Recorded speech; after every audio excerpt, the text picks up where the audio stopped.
अमीरुल मोमिनीन जनरल आसिम मुनीर ने अभी एक मीटिंग कॉल की जिसमें पूरे पाकिस्तान के सारे मौलवियों को जमा किया और एक बहुत बड़े कमरे में कॉन्फ्रेंस हॉल में उनको बिठा के उनको भाषण दिया। भाषण ये दिया कि आप फतवे दें कि सिर्फ स्टेट है ना वो ताकत इस्तेमाल कर सकती है, वो बंदूक चला सकती है, वो बंदे मार सकती है, वो सब कुछ कर सकती है और किसी को ये हक नहीं। तो इसमें फतवे का क्या, ये तो इंटरनेशनल रूल है भाई। लेकिन इसमें असल कहानी ये थी कि इतने बड़े हॉल में ये जो सारे मुल्ला बैठे थे, तो आसिम मुनीर बजाय इसके के सामने इनके बैठता टेबल पे, वो एक बुलेट प्रूफ कांच के पीछे बैठा, एक कमरे में बैठ के, कमरे में बुलेट प्रूफ कांच लगा के फिर उसने स्पीच की। सवाल यहाँ पे ये पैदा होता है कि पाकिस्तान का जो करंट मसला चल रहा है कि फौज के ऊपर हमले हो रहे हैं, टेररिस्ट मारे जा रहे हैं, पाकिस्तान के मुल्ला मारे जा रहे हैं, तो आसिम मुनीर अपनी ही बुलाई हुई कॉन्फ्रेंस में जीएचक्यू में भी अपने आप को सिक्योर नहीं समझता। जाहिर है ये जितने मौलवी आए हैं इनको नंगा करके इनकी तलाशी लेके अंदर भेजा होगा, फिर भी वो एक बुलेट प्रूफ कांच के पीछे बैठ के, हालांकि जब ये सोशल मीडिया पे ये ज़्यादा मसला चला बुलेट प्रूफ कांच का, तो फौरन आईएसपीआर ने कहा कि नहीं झूठी खबर है, ये वो कोई कांच ही नहीं था, बुलेट प्रूफ तो छोड़े, कोई कांच ही नहीं था, ओपन था। जबकि आप खुद देख रहे हैं कि रिफ्लेक्शन आ रही है कांच की।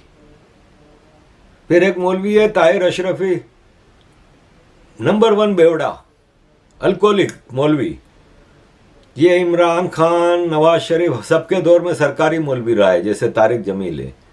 उसने फौरन बकवास है, ऐसा कुछ नहीं है, कोई कांच का वो नहीं था।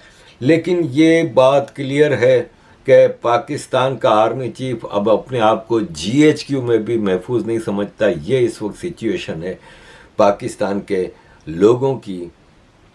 अजीज दोस्तों, थोड़ी ये जमात इस्लामी के अमीर सिराजुल हक ने एक जो बात की है, बात तो सही की है कि पाकिस्तान में जो बड़ी बड़ी सियासी जमातें हैं वो ख़ानदानी बादशाहते हैं, और कुछ लोग समझते हैं कि इनके बच्चे रूल करने के लिए पैदा हुए हैं और सियासत, दौलत और ताकत इनके इर्द गिर्द घूमती रहती है। इस निज़ाम का खात्मा होना चाहिए। देखें, बात तो बिल्कुल सही है, पाकिस्तान में टोटल ख़ानदानी सियासत जैसे भारत में थी, अभी भी है, स्टेट लेवल पे अभी भी बाकी है कि अखिलेश यादव हैं या लालू के बच्चे हैं या स्टालिन के बच्चे हैं या ये जो कांग्रेस पार्टी के नेता बने हुए हैं, जो जितने भी हैं, फारूक अब्दुल्ला, उमर अब्दुल्ला, लाइन से बच्चे इनके रूल करने के लिए, महबूबा मुफ्ती, जितने नाम लें। इसी तरह पाकिस्तान में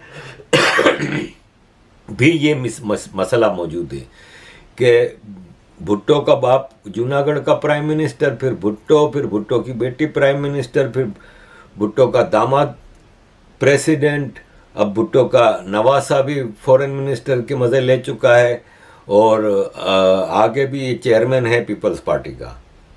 बुढ़े बुढ़े बाबे जो पीपल्स पार्टी के हैं, जिन्होंने बिलावल को गोद में खिलाया था, वो बिलावल के आगे हाथ बांध के, सर झुका के खड़े होते हैं।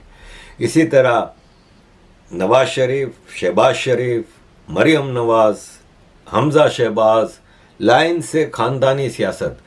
जमीयत उलमा इस्लाम में ले लें तो मौलाना मुफ्ती महमूद, उनका बेटा मौलाना फजलुर रहमान, उनका बेटा अभी मिनिस्टर रहा फजलुर रहमान का। तो पाकिस्तान में ख़ानदानी सियासत चलती है, और जितनी भी हैं, जमात इस्लामी में ये सिस्टम नहीं होता। जमात इस्लामी में हर 4-5 साल बाद एक इलेक्शन होता है और एक नया अमीर आता है। तो जमात इस्लामी कोई पॉलिटिकल पार्टी को तो उसको आप मान नहीं सकते ना, ये एक टेररिस्ट जमात है।